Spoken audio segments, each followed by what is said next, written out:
Good morning! Medyo excited kami ni Tita today kasi meron kaming pupunta. Bago kami umalis, fresh na ang baby.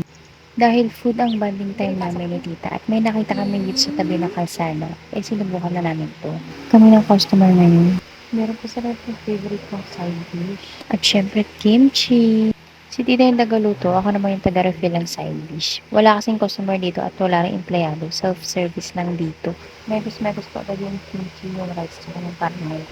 Tapos sinagdagan ko ng konting toyo. Ayan, konti lang yung rice na kinuha namin. Mga isang bowl lang. Naghati na kami dun.